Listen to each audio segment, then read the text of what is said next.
Capital One Tournament Central, Ernie Johnson, Jay Wright, Clark Kellogg, Kenny the Jet Smith, and I'm assuming a disappointed, and I don't know if there's a different word that would fit right now, Chuck. You know, the best team won. Our guys played valiantly. It was a heck of a game. I'm so proud of our team and Coach Pearl and those kids. Yeah, I'm disappointed, but Florida was the better team. And listen, you said it and Clark said it. Don't say more, don't say less. Mr. Clayton is the real deal. Mark Jackson always said, "Mama, there go that man." Because he is the real deal. And the thing is, he kept them in it when they were struggling. And then the rest of the guys joined the party. But congratulations to the Florida Gators. And also, I just want to thank my guys from Auburn for getting us to the Final Four. You know, the things that were working so well for Auburn in the first half, the script just got flipped in the second half. I think you've got to give a lot of credit to the Florida defense. They hit them with an 11-0 run in the first 4 minutes of the second half, and it was all defensive initiated. It was done at the defensive end. They got more active. They got up into them. They got a bucket or two inside. And Charles said it, Walter Clayton Jr. keeps them in it. The other guys make enough plays. And then when you've got a guy like him who can close, then you've got great confidence. But this is where it changed. A 9-point lead for Auburn disappeared quickly because of the defensive pressure. The Hot Pettiford had a tough time with the size of the perimeter players for Florida. There you see Will Richard, just pesky, active, aggressive. And that was the difference. That's what allowed Florida to erase that 9-point deficit early and then fight and get enough cushion late to get to the finish line. You look at those numbers in the second half, Jay, and this is not the recipe to move on to the championship game. You turn the ball over 12 times. You have 8 field goals, Auburn, in the second half. You had the big advantage in points in the paint. That turns around 16-8 in the second half. You're right, Ernie. Two things really struck me.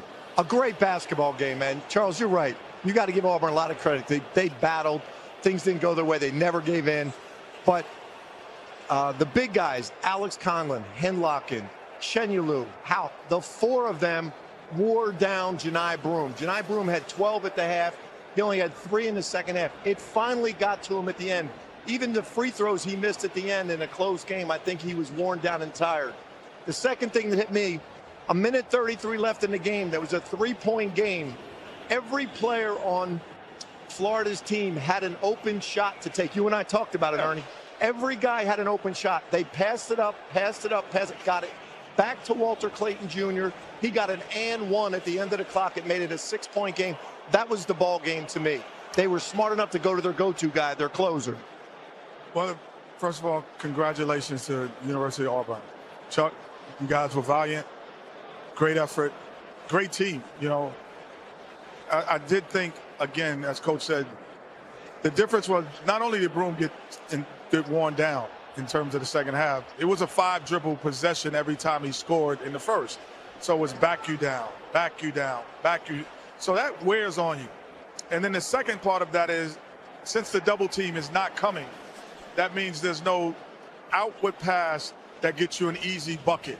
So everything on the perimeter was contested. You don't have to block a shot, just contest. So the contesting was there for Florida in the second half. And Clayton Jr., I didn't know if he was that real, but we're going to see. He reminds me a lot of the tournament he's having is when Jalen Suggs was in the tournament. Plays a similar style game as well. Just able to just get it done efficiently. Not super flashy, but it is flash, meaning it's very effective and very on point. He gets to his area, he takes contact, he's able to finish through the bigs, and he deserves to take this and move it on. 20 of his 34 coming in the second half, Chuck. Yeah, I want to say this. I want to give Coach Golden some love, too. His strategy was fantastic. You know, Clark and Jay's talked about it. What he did was he kind of Auburn got lulled to sleep because you can tell Coach Pearl said, we don't want to get in a run and gun situation. So when we were walking the ball up and down the court, going to Broome, and Kenny touched on it, they just wore him down with the 3 big guys. But I thought the biggest problem with Auburn was our guards, because we could have sprinted out there and got some fast breaks, but they had already been told, don't get in the fast break. I thought we should have changed our strategy in the second half and say, hey, you know what? This is the last bit of the season. Let's get into a run and gun contest with them, because we didn't get any easy baskets. And to piggyback on Kenny's point, Broome did a Charles Barkley and dribbled that thing in the post. No, he did. You know, it's funny. I was going to say that Charles Barkley, but at the end of your career. Yeah. That was how you played towards the end. But and the double wasn't coming, and that's why I had to go home. Hey, late in my career, I was like, please come. And they didn't show up. They didn't come, and I would just, and it wore me down. Yeah, exactly. But I wish that we had played a little faster. I agree with that, Charles. Yeah, we should have played. They should have been selectively looking to try to run and create some easier offense. On misses. Yeah. Not walk it up and down on makes, but on misses running down. And I thought our guards played sluggish, and because of that. And, you know, when it comes down the stretch, and you guys know as players better than I do, but execution down the stretch in a game this tight, Auburn takes that 61-60 lead, their last lead. Broome missed a couple of free throws. Offensive foul. There were just those moments. That's a great call, that stem Ernie. the tide. When you're in a tight game, you only need a couple of plays to either get separation or give your opponent a chance to get separation. Missed free throws, turnovers. Florida did a great job on the offensive glass in the second half, too.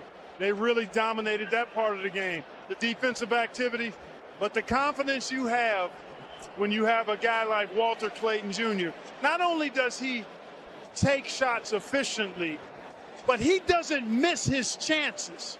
He capitalizes when he has a chance. Yes. He makes it count, and he's done that throughout this tournament. And so the Gators are in the championship game. They've already won a couple of championships, back-to-back 06 and 07. Got beat by Michigan State in 2000, and now they're waiting on Duke or the Cougars of Houston, who played game 2 here on CBS. The Chuckster. Oh, look at that well-framed shot. Look at it. Then it felt for you, Charles. Then it got a little tight, and then it got just downright tough to watch. Yeah, that was brutal, man. You know, coming to Final Four, I've said this. That's my man Joe Underdog. Underdog said, Chuck. Oh, there go Mike Miller. There he go. Go back to South Dakota. Go back to South Dakota. Oh, there you go, Al Horford. They're coming out the woodwork now. Coming out. Joakim Noah's next. Hey, believe me, Chuck, you're going to hear from everybody who's ever heard